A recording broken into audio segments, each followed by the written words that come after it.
Hey, welcome everybody to your midweek, midday, or whenever you happen to be watching this connection. I'm Robin Robinson.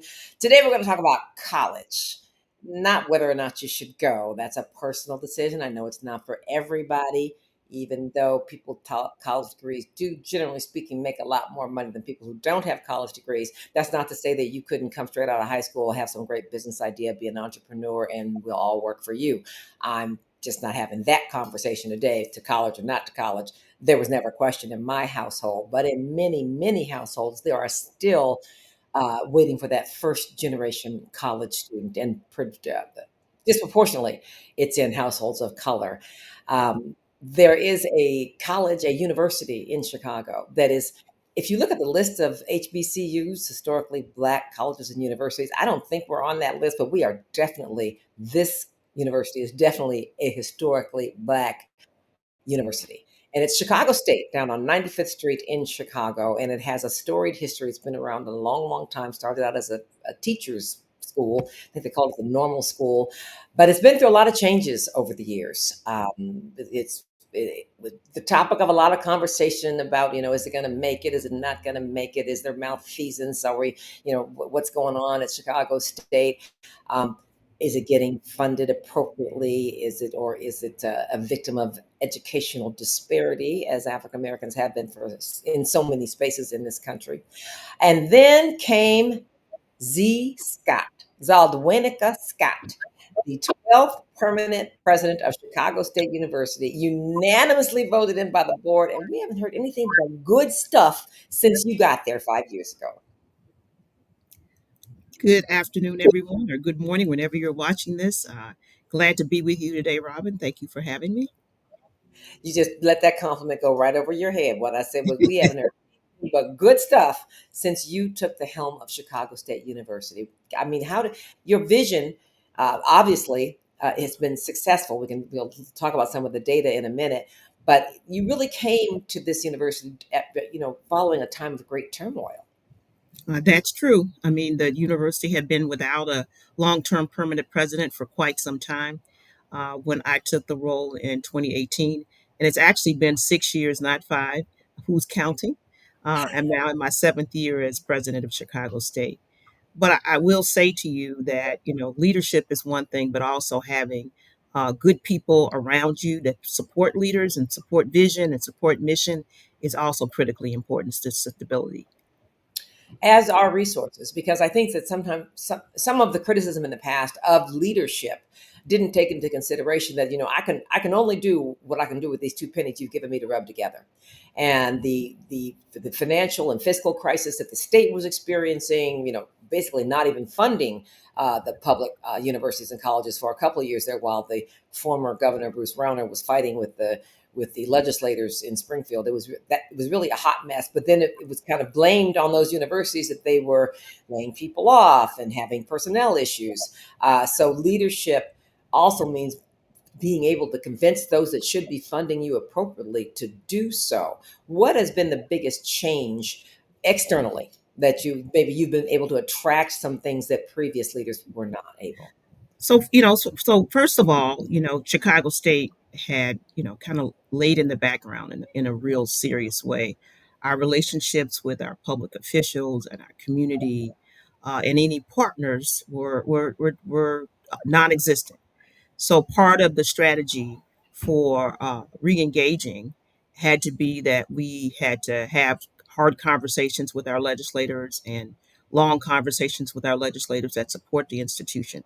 We are a public institution, which means that public dollars are we are entitled to public support for our work, and that includes public support for our buildings. And we also had to rebuild our relationship among our corporate partners in this area. There are over 500 corporations that call Chicago home, and some of those corporations had long forgotten that we existed and that we had an incredible array of students with talents who could easily transition from a degree into their companies. In our community, we had moved away from our community. We weren't engaged in a meaningful way, and we should be, as an institution, be part of what drives community and community success. So when you talk about your corporate partners and legislative partners. Is it we've discussed and seen educational disparity, right? Where we got a black school, they getting 25 cents. You got a predominantly white school, they're getting $1.50.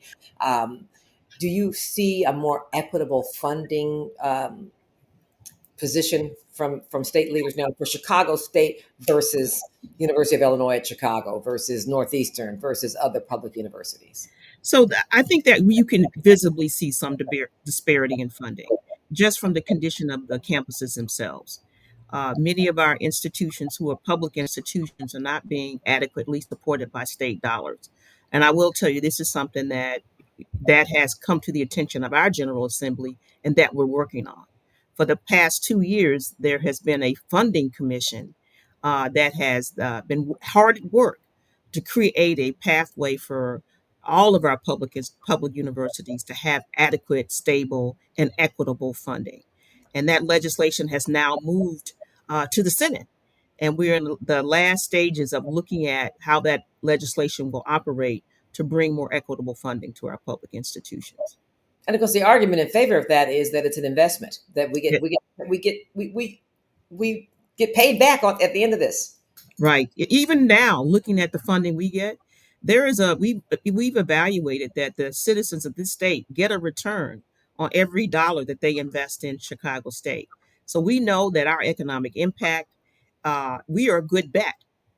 We put about $1.6 billion into the state's economy every year through jobs that we create, the presence of our alumni, and our other investments that we have that go right into the coffers of this state. So we believe that given our power and economic viability, there ought to be a bigger investment in what we do. And you're dealing with a population that needs that investment perhaps more so than others. You're right there in the neighborhood. You're on 95th Street. Um, and you have a success rate with those African American and sometimes first generation college students that is better than some other universities would be. That's true, especially our, looking at our rate within our graduate colleges, and our retention rates are up, and and our grants are up. So there, the news is good. But I do want to say also, we are at the top 4% of all colleges and universities in this country in economic mobility. That means when a student walks out of here with a degree from Chicago State, there's a proven value in their ability to be successful with that degree, To move up to to move up the economic ladder. And that's what that measures. And it wasn't measured by Chicago State. It was measured by a Harvard economist, looking at all public colleges and universities in the country. So we talked about public funding, and I know that the colleges don't exist on 100%, public funding. You have a couple of buildings there on your campus that people that we know in our lifetime, put significant private funding towards. My dear friend, the late Jacoby Dickens, has a building named after him there. Emil Jones, who was the president of the Senate, has the Convocation Center, I believe, is Yeah, the JC called the JCC, the Jones Convocation Center, but it is Email and Patricia Jones named after him and his late wife. So how is it attracting those kinds of private monies, particularly when you're looking at alumni, and most of your alumni are African Americans, and the wealth disparity among African Americans versus white Americans is real and exists. There's a gap. How are you closing that gap? We know there are a lot of strategies, right, about how you bring revenue streams to a university when your state funding you're at the end of your state funding.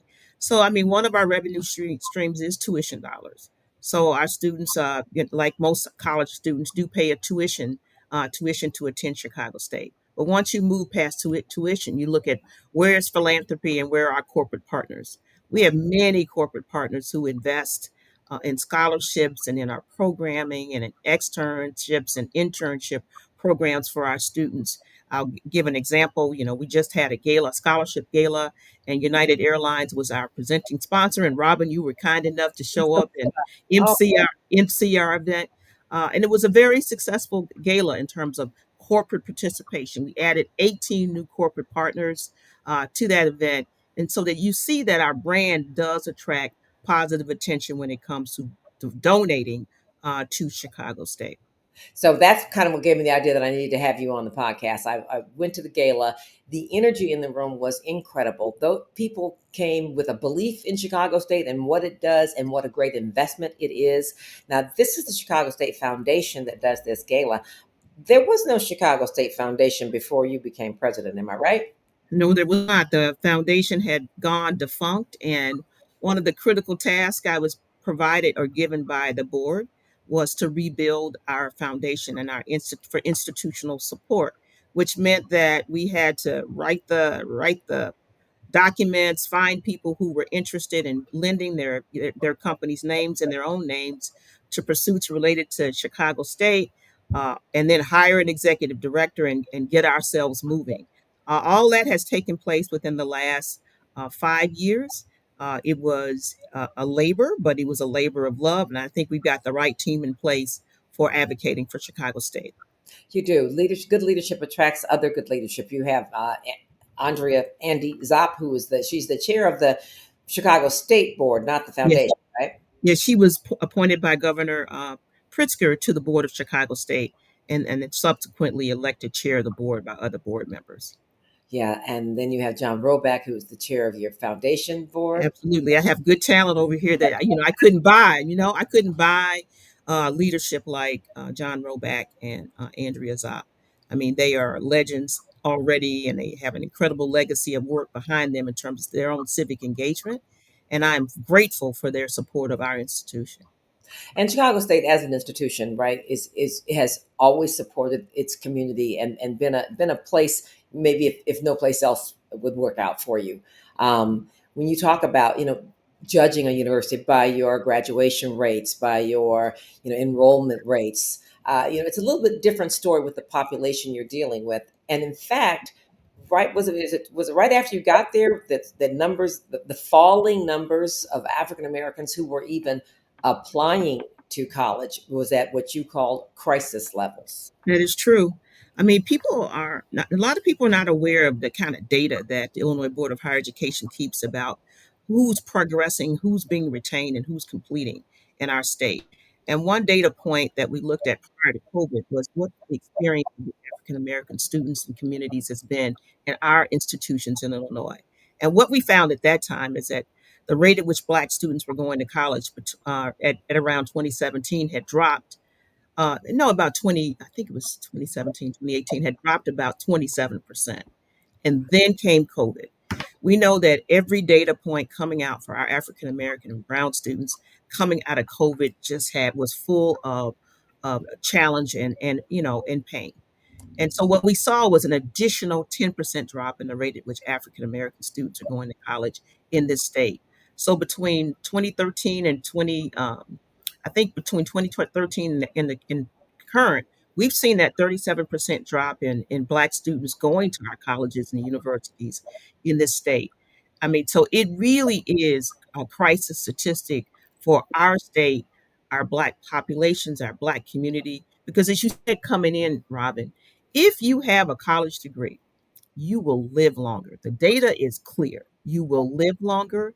You will make more money. Your community will be healthier. You will be healthier. You're more likely to be civically engaged. So we should be doing everything that we can to drive our community toward a college education for those who are interested. I noticed your scholarship gala was what you call it first gen Yes. scholarship. So in other words, no one in your family prior to you has made it to college, and this university is going to do what it takes to make sure you're successful. After that data came out, you convened the educational leaders around the state and said, "Okay, what are we going to do about it? What do you think is one of the most important things that you all came up with?" We came up with a multi-pronged approach that means making sure that your climate on your campus is consistent with welcoming and giving Black students a sense of belonging, making sure that your scholarship matrix, whatever it is, has access written all over it, and that you're not excluding categories of people like Black people, making sure that when students apply to your university, they feel as if they are wanted on your campus, making sure that you engage in activities that make sure students' basic needs are met. I mean, basic needs are like Is that student housing insecure? Is the student food insecure? Do they have the technology that is required to get a college education? Do they have the ability to travel and get to college? I had a conversation today with our freshman success team looking at where there were gaps with our freshmen. And it really is something as simple as needing that transit card that Mhm. allows you to travel back and forth to the college that can disrupt your access to a college education. So those little bitty expenditures that we Yeah. think everybody can afford to make could be Right. the difference between succeeding and not succeeding once enrolled in college, or even enrolling in college. Enrolling in college. I mean, I talked to a student who was sitting on a bench the other day. How are you? How'd you get here? That usual conversation I have. She was a graduate of Hyde Park High School. She had not.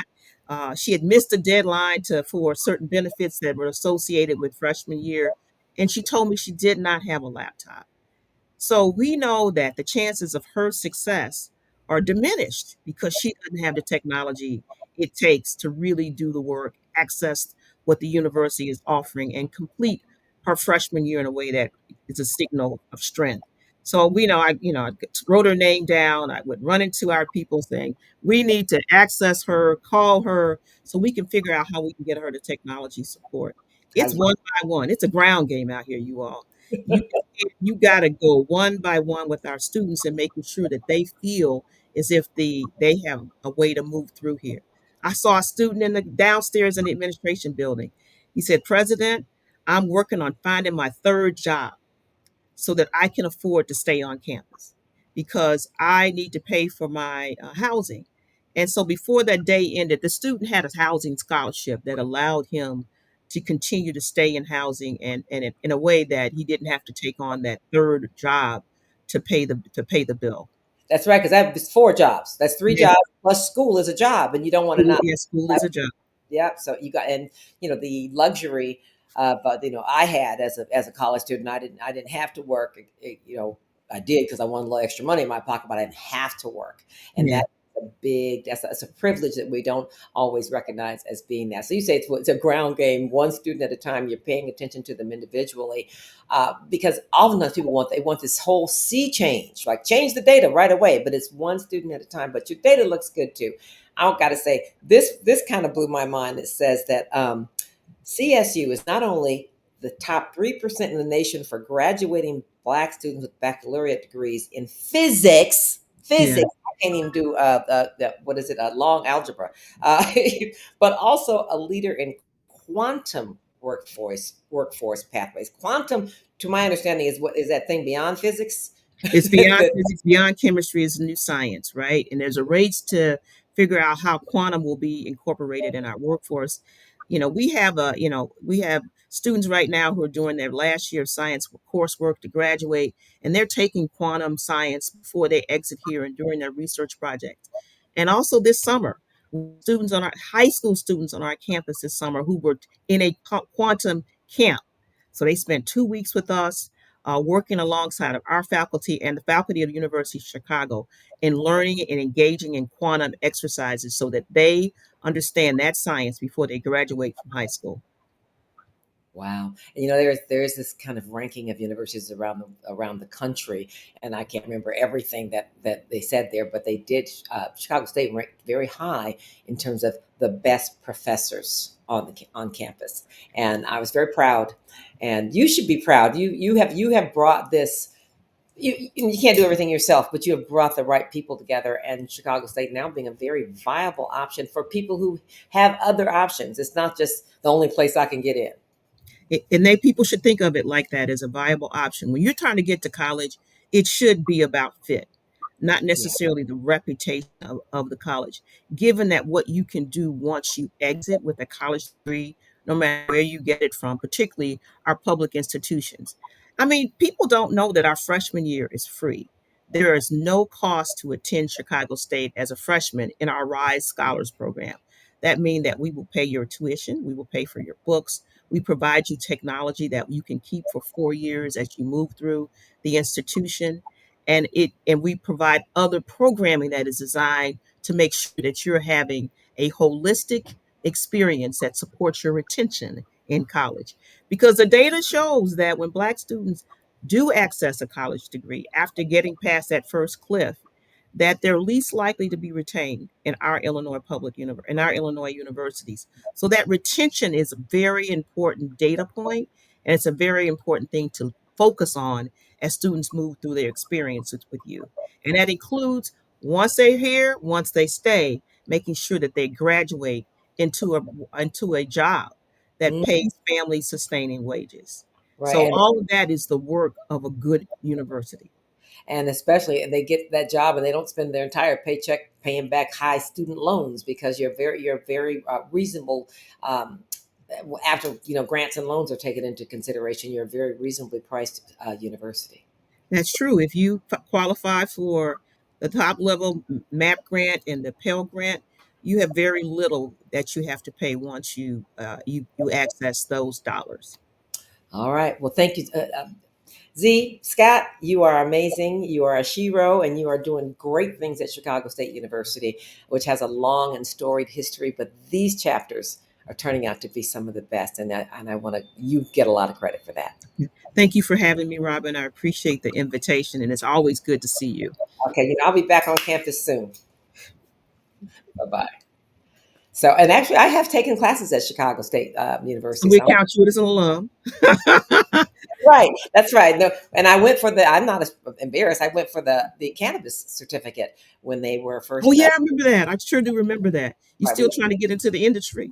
well, I actually won a lottery and got the dispensary license, but it's the intentions of the social equity part of the law didn't really take into consideration or couldn't change the fact that it requires many millions of dollars to actually stand up the business. Wow. So it's still, unfortunately, I think it's still ending up to be a majority not black owned industry, and they are making a whole lot of money in it. But capitalism is a little hard to control. Yeah, you know, yeah, yeah, yeah, yeah. But that's not the kind of outcome we were looking for. it's not, but we have to be It's not. a little more creative. And it'll settle down. But that course, my cannabis certificate that I got from Chicago, as Chicago State was so quick because the legislation passed, people didn't know where to go to learn about things, and you guys stood that course up. And it was like it was a real course. It was like 12 weeks every Saturday for 8 hours. Yeah, And I did learn a lot, and it was a yeah. good on campus experience. And so yeah, check out Chicago State. Do not take it off your list, folks. If you're looking to check out schools that you or your young ones may be interested in going to. Thank you, Thank you. Zaldwaynaka Scott. You got it right. Thank you. Thanks. All right, thanks everybody for being with us in other news with Robin Robinson. That was some other news I bet you hadn't heard about. Well, maybe you did. I don't know about the rise of Chicago State University, a great bargain in higher education. Got a great history and a great leader in Z Scott. You have a great week, and I will see you next time.